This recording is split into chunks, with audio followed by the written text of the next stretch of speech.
إن الله وملائكته يصلون على النبي يا أيها الذين آمنوا صلوا عليه وسلموا تسليما إن الذين يؤذون الله ورسوله لعنهم الله في الدنيا والآخرة وأعد لهم عذابا مهينا والذين يؤذون المؤمنين والمؤمنات بغير ما اكتسبوا فقد احتملوا بهتانا وإثما مبينا. السلام عليكم ورحمة الله وبركاته. الحمد لله رب العالمين. الصلاة والسلام على رسول الله وعلى آله وصحبه أجمعين أما بعد. حمدا كثيرا طيبا مباركا فيه نحمدك يا من أوضحت لنا سبل الهداية وأسعت عن بصائرنا غشاوة الغوايا ونصلي ونسلم على من أرسلته شاهدا ومبشرا ونذيرا وداعيا إلى الله بإذنه وسراجا منيرا. സ്നേഹം നിറഞ്ഞ ലേന്തി ഖുർആൻ പഠിതാക്കളെ, അള്ളാഹുവിൻ്റെ അതിമഹത്തായ അനുഗ്രഹം കൊണ്ട് സൂറത്ത് അഹ്സാബിൻ്റെ 55 ആയത്തുകൾ നമ്മൾ ഇതുവരെ പഠനവിധേയമാക്കി. കഴിഞ്ഞ ക്ലാസ്സിൽ നമ്മൾ പഠിച്ച ഭാഗങ്ങളുടെ അവസാന ഭാഗത്ത് ഹിജാബുമായി ബന്ധപ്പെട്ട നിയമങ്ങൾ, ആ നിയമങ്ങളിൽ നിന്ന് ഒഴിവാക്കപ്പെട്ടവരെ കുറിച്ച് പ്രതിപാദിക്കുന്ന 53-ാമത്തെ വചനം പ്രവാചകൻ സല്ലല്ലാഹു അലൈഹി വസല്ലമയുടെ പത്നിമാർക്ക് പ്രത്യേകമായി നൽകിയ പർദയുടെ നിയമങ്ങളും പൊതുവായ സ്ത്രീ സമൂഹത്തിന് എങ്ങനെ ബാധകമാകുന്നു എന്നതിനെക്കുറിച്ചുമൊക്കെയുള്ള വിശദീകരണങ്ങൾ ഉണ്ടായിരുന്നു. അതിനോടനുബന്ധിച്ച് പർദ നിയമങ്ങളിൽ നിന്ന് ഒഴിവാക്കപ്പെട്ട പൊതുവായി സ്ത്രീകൾ പർദ ആചരിക്കുമ്പോൾ അതിനെക്കുറിച്ച് നിർദ്ദേശിക്കുന്ന ഭാഗങ്ങളിൽ അവരുടെ ഏറ്റവും അടുത്ത ബന്ധുക്കളായ 7 വിഭാഗം ആളുകളെ അതിൽ നിന്ന് ഒഴിവാക്കിയതിനെക്കുറിച്ചാണ് നമ്മൾ കഴിഞ്ഞ ക്ലാസ്സിൽ 55-ാമത്തെ വചനത്തിലൂടെ പഠിക്കുകയുണ്ടായിട്ടുള്ളത്. ആ ഭാഗം കേൾക്കാത്തവർ ശ്രദ്ധിച്ചുകൊണ്ട് ഇൻഷാ അല്ലാഹ് നമുക്ക് അടുത്ത ക്ലാസ്സിലേക്ക് കടക്കാവുന്നതാണ്. ഇന്ന് നമ്മൾ പഠിക്കുന്നത് സൂറത്തുൽ അഹ്സാബിൻ്റെ 56 മുതലുള്ള ആയത്തുകളാണ്. ഇന്നത്തെ ക്ലാസ്സിൻ്റെ ആയത്തുകൾ മുകളിൽ നമ്മൾ ഓതി കേട്ടു. അല്ലാഹു സുബ്ഹാനഹു വ തആല 56-ാമത്തെ വചനത്തിലൂടെ പഠിപ്പിക്കുന്ന കാര്യം, ഇന്നല്ലാഹ വ മലായികതഹു യുസല്ലൂന അലൻ നബി യാ അയ്യുഹല്ലദീന ആമനു സല്ലു അലൈഹി വസല്ലിമു തസ്ലീമ. അള്ളാഹു പറയുന്നത്, ഇന്നല്ലാഹ നിശ്ചയമായും അള്ളാഹു, വ മലായികത്തുഹു അവൻ്റെ മലക്കുകളും, യുസല്ലൂന അവർ അനുഗ്രഹം നേരുന്നു, സ്വലാത്ത് ചൊല്ലുന്നു, അലൻ നബി നബി സല്ലല്ലാഹു അലൈഹി വസല്ലമയുടെ മേൽ, യാ അയ്യുഹല്ലദീന ആമനു ഏ വിശ്വസിച്ചവരെ, സല്ലു നിങ്ങൾ അനുഗ്രഹം നേരുവിൻ, അലൈഹി അദ്ദേഹത്തിൻ്റെ മേൽ, വസല്ലിമു നിങ്ങൾ സലാം നേരുകയും ചെയ്യുവിൻ, തസ്ലീമ ശരിയാം വണ്ണമുള്ള ഒരു സലാം നേരൽ. എന്താണ് അള്ളാഹു പറയുന്നത്? നിശ്ചയമായും അള്ളാഹുവും അവൻ്റെ മലക്കുകളും അള്ളാഹുവിൻ്റെ പ്രവാചകനായ മുഹമ്മദ് നബി സല്ലല്ലാഹു അലൈഹി വസല്ലമയുടെ മേൽ സ്വലാത്ത് അഥവാ അനുഗ്രഹം നേരുന്നു. ഏ വിശ്വസിച്ചവരെ, അദ്ദേഹത്തിൻ്റെ മേൽ നിങ്ങൾ സ്വലാത്ത് അനുഗ്രഹം നേരുകയും ശരിയാം വണ്ണം സലാം ശാന്തി നേരുകയും ചെയ്യുവിൻ എന്നാണ് അള്ളാഹു സുബ്ഹാനഹു വ തആല ഈ ആയത്തിലൂടെ പഠിപ്പിക്കുന്നത്. വളരെ ശ്രേഷ്ഠമായ ഒരു വചനമാണ്. മറ്റു വളരെ പ്രധാനപ്പെട്ട ഒരു വിഷയത്തിലേക്കാണ് ഈ വചനത്തോടുകൂടി നമ്മൾ ഈ വചനത്തിൽ പ്രവേശിക്കുന്നത്. നബി സല്ലല്ലാഹു അലൈഹി വസല്ലമയുടെ സ്വലാത്തും സലാമും ചൊല്ലുന്നതിൻ്റെ പ്രാധാന്യത്തെക്കുറിച്ചാണ് അള്ളാഹു പറയുന്നത്. അള്ളാഹു സുബ്ഹാനഹു വ തആല സ്വലാത്ത്, സലാം ഇതിൻ്റെ അർത്ഥവ്യത്യാസങ്ങൾ ഇവിടെ കൃത്യമായി നമ്മൾ മനസ്സിലാക്കണം. സ്വലാത്ത് എന്ന വാക്കിന് അനുഗ്രഹം, ആശീർവാദം, പ്രാർത്ഥന എന്നൊക്കെ അർത്ഥമുണ്ട്. സലാം എന്ന് പറഞ്ഞാൽ ശാന്തി, സമാധാനം, രക്ഷ എന്നിങ്ങനെയും അർത്ഥങ്ങൾ നമുക്ക് കാണാൻ സാധിക്കും. സലാം എന്ന് പറയുമ്പോൾ അള്ളാഹുവിൻ്റെ ഭാഗത്ത് നിന്ന് അള്ളാഹു നബി സല്ലല്ലാഹു അലൈഹി വസല്ലമയ്ക്ക് സ്വലാത്തു ചൊല്ലുക എന്ന് പറഞ്ഞാൽ അതിൻ്റെ അർത്ഥം അവിടുത്തേക്ക് അള്ളാഹുവിൻ്റെ പ്രത്യേകമായ റഹ്മത്തും അഥവാ കാരുണ്യവും അനുഗ്രഹവും വർഷിപ്പിക്കുക എന്നാണ് അതിൻ്റെ അർത്ഥം. ഇനി മലക്കുകളുടെ ഭാഗത്തു നിന്നാണെങ്കിലോ, മലക്കുകൾ നബി സല്ലല്ലാഹു അലൈഹി വസല്ലമയ്ക്ക് വേണ്ടി അള്ളാഹുവോട് പാപമോചനത്തിനും ഉയർച്ചയ്ക്ക് വേണ്ടി പ്രാർത്ഥിക്കുകയും ചെയ്യുന്നു എന്നാണ് അതിൻ്റെ അർത്ഥം. ഇനി സത്യവിശ്വാസികളുടെ ഭാഗത്തു നിന്ന് സ്വലാത്തു ചൊല്ലാൻ പറഞ്ഞാൽ നമ്മൾ നബി സല്ലല്ലാഹു അലൈഹി വസല്ലമയ്ക്ക് വേണ്ടി അള്ളാഹുവിൻ്റെ അനുഗ്രഹങ്ങൾക്കും അള്ളാഹുവിൻ്റെ സമാധാനത്തിനും വേണ്ടി പ്രാർത്ഥിക്കുന്നു എന്നാണ്. എന്തുകൊണ്ടാണ് നമ്മൾ സ്വലാത്ത് ചെല്ലണം എന്ന് പറയുന്നത്? നബി സല്ലല്ലാഹു അലൈഹി വസല്ലമയ്ക്ക് വേണ്ടി നമ്മൾ പ്രാർത്ഥിക്കുന്നത് യഥാർത്ഥത്തിൽ നമുക്ക് തന്നെ വലിയ ഗുണം കിട്ടുന്ന കാര്യമാണ്. അള്ളാഹുവിൻ്റെ പ്രീതിയും അവൻ്റെ അനുഗ്രഹവും കരസ്ഥമാക്കാൻ ഇതൊരു വലിയ മാർഗമായിട്ടാണ് ഇസ്ലാം പഠിപ്പിച്ചിട്ടുള്ളത്. ധാരാളം ഗുണഫലങ്ങൾ ഇതുകൊണ്ടുണ്ട് അല്ലെ. 10 ഇരട്ടി പ്രതിഫലം, നബിയുടെ പേരിൽ ഒരു സ്വലാത്ത് ചൊല്ലിയാൽ 10 ഇരട്ടി പ്രതിഫലം, 10 ഇരട്ടി അനുഗ്രഹം ഉണ്ടാകുമെന്ന് ഹദീസിലുണ്ട്. നബി സല്ലല്ലാഹു അലൈഹി വസല്ലമയ്ക്ക് വേണ്ടി ഒരാൾ ഒരു പ്രാവശ്യം സ്വലാത്തു ചൊല്ലിയാൽ അള്ളാഹു അയാൾക്ക് 10 ഇരട്ടി പ്രതിഫലവും അനുഗ്രഹവും നൽകുമെന്ന് ഇമാം മുസ്ലിം ഉദ്ധരിക്കുന്ന ഹദീസിൽ കാണാം. നബി സല്ലല്ലാഹു അലൈഹി വസല്ലമയോടുള്ള അടുപ്പം, അന്ത്യനാളിൽ നബിയോട് ഏറ്റവും കൂടുതൽ അടുപ്പമുള്ളവർ അധികമായി സ്വലാത്തു ചൊല്ലുന്നവരായിരിക്കും എന്ന് തിർമിദി ഉദ്ധരിക്കുന്ന ഹദീസിൽ കാണാം. അതുപോലെ തന്നെ പിശുക്കുമായി ബന്ധപ്പെട്ട് ലുബ്ധതയെ സംബന്ധിച്ച് പറഞ്ഞപ്പോൾ നബിയുടെ പേര് കേൾക്കുമ്പോൾ സ്വലാത്തു ചൊല്ലാത്തവൻ ഏറ്റവും വലിയ പിശുക്കനാണെന്ന് അള്ളാഹുവിൻ്റെ പ്രവാചകൻ പറഞ്ഞത് ഇമാം തിർമിദി ഉദ്ധരിക്കുന്ന ഹദീസിൽ നമുക്ക് കാണാൻ സാധിക്കും. അതുകൊണ്ട് ഇതിൽ നിന്ന് മനസ്സിലാക്കാൻ, ഈ ആയത്തിൽ നിന്ന് പഠിക്കാനുള്ളത്, നബി സല്ലല്ലാഹു അലൈഹി വസല്ലമയ്ക്ക് അള്ളാഹു നൽകുന്ന എല്ലാ അനുഗ്രഹങ്ങളും ഒരർത്ഥത്തിൽ അവിടുത്തെ സമുദായത്തിന് കൂടി ലഭിക്കുന്ന ഭാഗ്യമാണ്. നമുക്ക് കാരുണ്യവാനായി, റഹ്മത്തുൽ ആലമീനായി കാരുണ്യവാനായ റബ്ബ് ഈ ലോകത്തേക്ക് നിയോഗിച്ച മഹാനായ പ്രവാചകൻ, ആ പ്രവാചകന് ലഭിക്കുന്ന എല്ലാ അനുഗ്രഹങ്ങളും എല്ലാ അർത്ഥത്തിലും സമൂഹത്തിനു കൂടി ലഭിക്കുന്ന മഹാഭാഗ്യമായിട്ടാണ് വിശ്വാസി കാണുന്നത്. നബി സല്ലല്ലാഹു അലൈഹി വസല്ലമയുടെ മാർഗത്തിലൂടെയാണ് നമുക്ക് സത്യമാർഗം, ഇസ്ലാമിൻ്റെ ഹിദായത്തിൻ്റെ മാർഗം ലഭിച്ചത്. അതുകൊണ്ട് തന്നെ ആ വലിയ ഉപകാരത്തോടുള്ള നന്ദിയായി കൂടിയാണ് നമ്മൾ പ്രവാചകന്റെ മേലിൽ സ്വലാത്ത് ചെല്ലേണ്ടത്. ഈ വചനം വളരെ പ്രധാനപ്പെട്ട ഒരു വചനമാണ്. അതുകൊണ്ട് തന്നെ അതിൻ്റെ ആശയങ്ങൾ നമ്മൾ പഠിക്കണം. പരീക്ഷയ്ക്ക് പല ക്വസ്റ്റ്യനും ഈ വചനങ്ങളിൽ നിന്ന് എന്തായാലും ഉണ്ടാവാൻ സാധ്യതയുണ്ട്. അത് നമ്മൾ പ്രത്യേകം ശ്രദ്ധിക്കേണ്ട ഭാഗമാണ്. അള്ളാഹുവും മലക്കുകളും നബിക്ക് വേണ്ടി പ്രാർത്ഥിക്കുന്നു, വിശ്വാസികളോട് ചെയ്യാൻ കൽപ്പിക്കുന്നു ഇല്ലേ. ഇതാണ് ഈ വചനത്തിൻ്റെ പ്രധാനപ്പെട്ട സന്ദേശം എന്ന് പറയുന്നത്. അതുപോലെ നന്മ എന്ന് പറയുമ്പോൾ സ്വലാത്തു ചൊല്ലുന്ന വിശ്വാസിക്ക് അതിന് കിട്ടുന്ന പ്രതിഫലത്തെക്കുറിച്ച് പറയുമ്പോൾ 10 ഇരട്ടി പ്രതിഫലമാണ് ലഭിക്കുന്നത്. ഇതൊക്കെ ക്വസ്റ്റ്യനായിട്ട് ഉണ്ടാവാൻ സാധ്യതയുണ്ട്, അതുകൊണ്ട് ഞാൻ ഓർമ്മപ്പെടുത്തുന്നു എന്ന് മാത്രം. അതുപോലെ എന്താണ് ബന്ധം എന്ന് പറയുന്നത്? കൂടുതൽ സ്വലാത്ത് ചെല്ലുന്നവർക്ക് ഉള്ള ആ ഒരു ബന്ധത്തെക്കുറിച്ച് ഖിയാമത്ത് നാളിൽ നബിയോടെ കൂടെ കൂടുതൽ അടുപ്പം ലഭിക്കും. ആ ഒരു ബന്ധമാണ് അതുകൊണ്ട് കിട്ടുന്നത്. ഇനി ഒരു കടമ എന്ന നിലക്ക് നബിയുടെ പേര് കേൾക്കുമ്പോൾ സ്വലാത്തു ചൊല്ലുക എന്നത് ഒരു വിശ്വാസിയുടെയും കടമയായിട്ടാണ് പഠിപ്പിക്കപ്പെട്ടിട്ടുള്ളത്.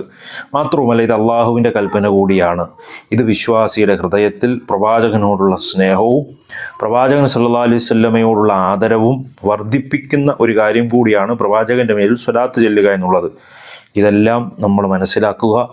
ഈ ആയത്തിൻ്റെ ആശയങ്ങളിലേക്ക് കടന്നുകൊണ്ട് ആശയത്തിൻ്റെ സ്വലാത്തുകൾ ധാരാളമായി വർദ്ധിപ്പിക്കാൻ നമ്മളെല്ലാവരും ശ്രമിക്കണം. പലപ്പോഴും പ്രവാചകന്റെ പേരിൽ സ്വലാത്ത് ചൊല്ലുമ്പോൾ, പേര് കേൾക്കുമ്പോൾ സ്വലാത്ത് ചെല്ലാൻ മടി കാണിക്കുന്ന ഒരു സ്വഭാവം ആളുകളിൽ നമുക്ക് കാണാൻ സാധിക്കും. അതൊരിക്കലും ശരിയായ ഒരു രൂപമല്ല. അള്ളാഹു പറഞ്ഞത് ഇന്നല്ലാഹ, തീർച്ചയായും അള്ളാഹു, ഓ മലായിക്കത്തു, അവൻ്റെ മലക്കുകളും യുസല്ലൂന അവർ അനുഗ്രഹം നേരുന്നു, സ്വലാത്ത് ചൊല്ലുന്നു, സ്വലാത്ത് ചെയ്യുന്നു. യാ അയ്യുഹൽ അലൻ നബി, നബിയുടെ മേലിൽ. യാ അയ്യുഹല്ലദീന ആമനു, വിശ്വസിച്ചവരെ, സല്ലു നിങ്ങൾ അനുഗ്രഹം നേരുവിൻ, അലൈഹി അദ്ദേഹത്തിൻ്റെ മേൽ, വസല്ലിമു നിങ്ങൾ സലാം നേരുകയും ചെയ്യുവിൻ, തസ്ലീമ ശരിയാവണ്ണമുള്ള ഒരു സലാം നേരൽ. അള്ളാഹു, നിശ്ചയമായും അള്ളാഹുവും അവൻ്റെ മലക്കുകളും അള്ളാഹുവിൻ്റെ പ്രവാചകന്റെ മേൽ സ്വലാത്ത് ചൊല്ലുന്നു, അനുഗ്രഹം നേരുന്നു. വിശ്വസിച്ചവരെ, അദ്ദേഹത്തിൻ്റെ മേൽ നിങ്ങളും സ്വലാത്ത് അനുഗ്രഹം നേരുകയും ശരിയാവണ്ണം സലാം ശാന്തി നേരുകയും ചെയ്യുവിൻ എന്നാണ് അള്ളാഹു ഈ ആയത്തിലൂടെ നമ്മളെ പഠിപ്പിക്കുന്ന കാര്യം. നബി സല്ലല്ലാഹു അലൈഹി വസല്ലമ പറഞ്ഞ ഹദീസുകളൊക്കെ സ്വലാത്തുമായി ബന്ധപ്പെട്ട് ഹദീസു ഗ്രന്ഥങ്ങളിൽ ധാരാളമായി നമുക്ക് കാണാൻ സാധിക്കും. അള്ളാഹു പ്രവാചകൻ സല്ലല്ലാഹു അലൈഹി വസല്ലമയോടൊപ്പം സ്വർഗത്തിൽ വസിക്കുന്ന സത്യവിശ്വാസികളിൽ അള്ളാഹു നമ്മെ എല്ലാവരെയും ഉൾപ്പെടുത്തി അനുഗ്രഹിക്കുമാറാകട്ടെ. ഇൻഷാ അള്ളാഹ് നമുക്ക് അതിനോട് തുടർന്നുള്ള 57, 58 വചനങ്ങളിലേക്ക് കടക്കാം. അടുത്ത വചനം 57, 58 വചനങ്ങളിലൂടെ അള്ളാഹു പറയുന്നത് ഇന്നല്ലദീന, അല്ലെ, നിശ്ചയമായും അല്ലദീന യൂദൂന അല്ലാഹ, അള്ളാഹുവിനെ ശല്യപ്പെടുത്തുന്നവർ, വറസൂലഹു, അവൻ്റെ റസൂലിനെയും, ലഅനഹുമുല്ലാഹ്, അള്ളാഹു അവരെ ശപിക്കുന്നതാണ് അഥവാ ശപിച്ചിരിക്കുന്നു എന്നാണ് അള്ളാഹു സുബ്ഹാനഹു വ തആല പറയുന്നത്. ഫിദ്ദുന്യ, എവിടെയാണ് ശപിക്കുന്നത്? ഇഹത്തിലും വല്ലാഹിറ, പരത്തിലും പരലോകത്തും. വഅദ്ദലഹും, അവർക്ക് അവൻ ഒരുക്കുകയും ചെയ്തിരിക്കുന്നു. അദാബം മുഹീന, നിന്ദ്യകരമായ ശിക്ഷ. എന്നിട്ട് അല്ലാഹു സുബ്ഹാനഹു വ തആല അടുത്ത ആയത്തിൽ പറയുന്നത് അല്ലദീന യൂദൂന, ശല്യപ്പെടുത്തുന്നവർ, അൽ മുഅ്മിനീന, സത്യവിശ്വാസികളെ, വൽ മുഅ്മിനാത്തി, സത്യവിശ്വാസിനികളെയും, ബിഗൈരി മാ, യാതൊന്നല്ലാത്തതിൻ്റെ പേരിൽ, ഇക്തസബു, അവർ പ്രവർത്തിച്ചിട്ടുള്ള, വഖദ് ഇഹ്തമലു, എന്നാൽ തീർച്ചയായും അവർ ഏറ്റെടുത്തു, സ്വയം പേറി, ബുഹ്താനൻ, അപരാധം, കള്ള ആരോപണം, നുണ, വ ഇസ്മൻ, പാപവും അഥവാ കുറ്റവും, മുബീന, പ്രത്യക്ഷമായ സ്പഷ്ടമായ. എന്താണ് 57-ാമത്തെ വചനത്തിലൂടെ പറയുന്നത്? അള്ളാഹുവിനെയും അവൻ്റെ റസൂലിനെയും ഏതൊരു കൂട്ടരായ ആളുകൾ ശല്യപ്പെടുത്തുന്നുവോ അവരെ നിശ്ചയമായും അള്ളാഹു ഇഹത്തിലും പരത്തിലും ശപിക്കുന്നതാണ്. അവർക്ക് നിന്ദ്യകരമായ ശിക്ഷ അവൻ ഒരുക്കി വെക്കുകയും ചെയ്തിരിക്കുന്നു. എന്നിട്ട് അള്ളാഹു പറഞ്ഞു സത്യവിശ്വാസിനികളെയും അവർ പ്രവർത്തിച്ചതല്ലാത്തതിൻ്റെ പേരിൽ ശല്യപ്പെടുത്തുന്നവരാകട്ടെ, അവർ അപരാധവും പ്രത്യക്ഷമായ കുറ്റവും സ്വയം ഏറ്റെടുത്തു കഴിഞ്ഞിരിക്കുകയാണ് എന്നാണ്. അള്ളാഹു ഈ ആയത്തിലൂടെ ഇവിടെ ചർച്ച ചെയ്യുന്നത് അള്ളാഹുവിനെയും റസൂലിനെയും അതുപോലെ സത്യവിശ്വാസികളെയും ശല്യപ്പെടുത്തുന്നവരെ കുറിച്ചുള്ള അതിശക്തമായ താക്കീതുകളാണ് ഇതിലുള്ളത്, അല്ലേ? ഇതിൻ്റെ അള്ളാഹുവിനെ ശല്യപ്പെടുത്തൽ എന്ന് പറയുന്നത് അള്ളാഹുവിനോടുള്ള മര്യാദകേടാണ്. അള്ളാഹുവിൻ്റെ ഉത്കൃഷ്ട ഗുണങ്ങൾക്കോ അധികാരത്തിനോ യോജിക്കാത്ത കാര്യങ്ങൾ പറയുകയോ പ്രവർത്തിക്കുകയോ ചെയ്യുന്നത് അവനെ ശല്യപ്പെടുത്തുന്നതാണ്. അതിന് ഉദാഹരണം പറഞ്ഞാൽ അള്ളാഹുവിന് സന്താനമുണ്ടെന്ന് പറയുക, അല്ലെ, ഇത് അവനെ പഴി പറയുന്നതിന് തുല്യമാണ്. അതുപോലെ തന്നെ കാലത്തെ ചീത്ത പറയുക, കാലം ചതിച്ചു, പ്രകൃതികൾ വഞ്ചിച്ചു എന്നെല്ലാം പറഞ്ഞ് പ്രപഞ്ച സംഭവങ്ങളെ, കാലത്തിനെ, അല്ലെ, അതിങ്ങനെ ചീത്ത പറയുകയും അള്ളാഹുവിൽ നിന്ന് മാറ്റിപ്പറയുകയും, യഥാർത്ഥത്തിൽ എല്ലാം നിയന്ത്രിക്കുന്നത് അള്ളാഹു ആണെന്നിരിക്കെ അതല്ലാതാക്കി പറയുമൊക്കെ ചെയ്യുന്ന രീതികളാണ്. അതുപോലെ തന്നെ പുനർജീവനത്തെ, അത് സൃഷ്ടിക്കുന്നത് റബ്ബാണ്, ആ റബ്ബിനെ നിഷേധിക്കുക, പുനർജീവിതത്തെ നിഷേധിക്കുക, അള്ളാഹുവിൻ്റെ ശക്തിയെ വ്യാജമാക്കുകയാണ് അവർ ചെയ്യുന്നത്. ഇതൊക്കെ ഈ രൂപത്തിലൊക്കെ ഉദാഹരണം പറയാൻ കഴിയും. ഇങ്ങനെ അള്ളാഹുവിനെ ശല്യപ്പെടുത്തുന്നവർ, ഇതാണ് അള്ളാഹു അവിടെ ഒന്നാമതായി പറഞ്ഞത്. എന്നിട്ട് അള്ളാഹുവിൻ്റെ പ്രവാചകനെ ശല്യപ്പെടുത്തൽ എന്ന് പറഞ്ഞു. അള്ളാഹുവിനെ ശല്യപ്പെടുത്തുന്നത് പോലെ തന്നെ അതീവ ഗൗരവമുള്ളൊരു വിഷയമാണ് പ്രവാചകൻ സല്ലല്ലാഹു അലൈഹി വസല്ലമയെ ശല്യപ്പെടുത്തുന്നത്. അതെങ്ങനെയാണ്? എന്താണ് ഈ ശല്യപ്പെടുത്തൽ എന്ന് പറഞ്ഞാൽ? നബി സല്ലല്ലാഹു അലൈഹി വസല്ലമയെ പരിഹസിക്കാൻ നബിയുടെ കാലത്തുണ്ടായിരുന്നു അത്തരം ആളുകൾ. അവിടുത്തെ ചര്യകളെ അഥവാ സുന്നത്തായ കാര്യങ്ങളെ പുച്ഛിക്കുക, അതിനെ വിമർശിക്കുക, അവിടുത്തേക്ക് മനോവേദന ഉണ്ടാക്കുന്ന രൂപത്തിൽ പ്രവർത്തിക്കുക, ഇതൊക്കെ വളരെ ഗൗരവമുള്ള വിഷയമാണ്. സ്വന്തം ദേഹത്തെക്കാളും നമ്മൾ ഏറെ സ്നേഹിക്കണം. നമ്മുടെ മാതാപിതാക്കളെക്കാളും മക്കളെക്കാളും കുടുംബത്തെക്കാളും പാർപ്പിടത്തെക്കാളും കച്ചവടത്തെക്കാളും ഒക്കെ എല്ലാത്തിനേക്കാളും സ്വന്തം ശരീരത്തെക്കാൾ ഏറെ സ്നേഹിക്കേണ്ട വിശ്വാസി, പ്രവാചകനെ സ്നേഹിക്കേണ്ട വിശ്വാസി. അങ്ങനെ സ്നേഹിച്ചാൽ മാത്രമേ അവൻ്റെ ഈമാൻ പൂർണ്ണമാവുകയുള്ളൂ, അതിൻ്റെ ഹലാവത്ത് അവന് നുകരാൻ കഴിയുകയുള്ളൂ. അങ്ങനെ ഇരിക്കെ ആ പ്രവാചകനെ വേദനിപ്പിക്കുന്നത് ഇഹലോകത്തും പരലോകത്തും അള്ളാഹുവിൻ്റെ ശാപത്തിനും കഠിനമായ ശിക്ഷയ്ക്കും കാരണമാകും എന്നാണ് ഈ പറഞ്ഞതിൻ്റെ രണ്ടാമതായി പറഞ്ഞത്, വറസൂലഹു എന്ന് പറഞ്ഞതിൻ്റെ അർത്ഥം. എന്നിട്ട് അള്ളാഹു സത്യവിശ്വാസികളെ ശല്യപ്പെടുത്തുന്നതിനെ കുറിച്ചാണ് പിന്നീട് പ്രതിപാദിക്കുന്നത്. സത്യവിശ്വാസികളെ ഉപദ്രവിക്കുന്നതും അപമാനിക്കുന്നതും വലിയ പാപമായിട്ടാണ് ഇസ്ലാം പറഞ്ഞത്. മുസ്ലിമിൻ്റെ അന്തസ്സ്, ഒരു മുസ്ലിമിൻ്റെ രക്തം, അവൻ്റെ ധനം, അവൻ്റെ മാനം, അല്ലേ, അത് മറ്റേതൊരു മുസ്ലിമിനും പവിത്രമാണ്, ഹറാമാണ്, അല്ലെ, ഹുർമത്തുള്ളതാണ്. അതുകൊണ്ട് തന്നെ മറ്റുള്ളവരെ കുറിച്ച് ഗീബത്ത് പറയുക, പരദൂഷണം പറയുക, ഒരാളെക്കുറിച്ച് അയാൾക്ക് ഇഷ്ടമില്ലാത്ത കാര്യങ്ങൾ പറയുന്നതിനാണ് പരദൂഷണം എന്ന് പറയുക. അത് സത്യമാണെങ്കിൽ പോലും അത് പരദൂഷണമാണ്. അത്തരം ഗോസിപ്പുകൾ ഇറക്കി പ്രശ്നം ഉണ്ടാക്കുക, സത്യമല്ലാത്തതാണ് പറയുന്നതെങ്കിൽ അത് വലിയ നുണയും അപവാദവുമാണ്. അപ്പോൾ ഇതൊക്കെയാണ് അള്ളാഹു ഇവിടെ പറഞ്ഞത്. അത്തരം ബുഹ്താനൻ വ ഇസ്മം മുബീന, അത്തരം പ്രത്യക്ഷമായ കുറ്റവും സ്വയം ഏറ്റെടുത്ത് കഴിഞ്ഞിരിക്കുകയാണ് എന്നാണ് അള്ളാഹു ഓർമ്മപ്പെടുത്തിയിട്ടുള്ളത്. അത് വളരെ ഗൗരവമാണ്. അള്ളാഹുവിനെ കുറിച്ച് അള്ളാഹുവിനെ ശല്യപ്പെടുത്തുക, അള്ളാഹുവിൻ്റെ പ്രവാചകനെ ശല്യപ്പെടുത്തുക, അതുപോലെ തന്നെ സത്യവിശ്വാസികളായ മുഅ്മിനീങ്ങളെയും മുഅ്മിനാത്തുകളെയും ശല്യപ്പെടുത്തുക, ഇതൊക്കെ വളരെ ഗുരുതരമായ തെറ്റായിട്ടാണ് അള്ളാഹു ഈ ആയത്തിലൂടെ പഠിപ്പിക്കുന്നത്. അള്ളാഹുവിനെയും അവൻ്റെ റസൂലിനെയും യാതൊരു കൂട്ടർ ശല്യപ്പെടുത്തുന്നുവോ അവരെ നിശ്ചയമായും അള്ളാഹു ഈ ലോകത്തും പരലോകത്തും ശപിക്കുന്നതാണ്, ലഅനത്ത് കിട്ടുന്നതാണ്. അവർക്കോ അതിനുശേഷം പരലോകത്തേക്ക് എത്തിപ്പെടുമ്പോൾ നിന്ദ്യകരമായ ശിക്ഷ അള്ളാഹു അവർക്ക് വേണ്ടി ഒരുക്കി വച്ചിരിക്കുകയും ചെയ്തിരിക്കുന്നു. വലിയ ലഹും അദാബം മുഹീന എന്ന് പറഞ്ഞാൽ നിന്ദ്യകരമായ അപമാനകരമായ ശിക്ഷയാണ് അള്ളാഹു പരലോകത്ത് അവർക്ക് വേണ്ടി ഒരുക്കി വച്ചിരിക്കുന്നത്. ഈ ലോകത്തും പരലോകത്തും അതിൻ്റെ പ്രയാസങ്ങൾ അവർക്കുണ്ടാകും. അത് ഗുരുതരമായ, അള്ളാഹുവിനെ ശപിക്കുക, അള്ളാഹുവിനെ ശല്യപ്പെടുത്തുക എന്ന് പറഞ്ഞാൽ എത്ര ഗൗരവമുള്ള വിഷയമാണ്. അള്ളാഹുവിൻ്റെ റസൂലിനെ ശല്യപ്പെടുത്തുക എന്ന് പറഞ്ഞാൽ അതുപോലെ തന്നെ ഗൗരവമുള്ള വിഷയമാണ്.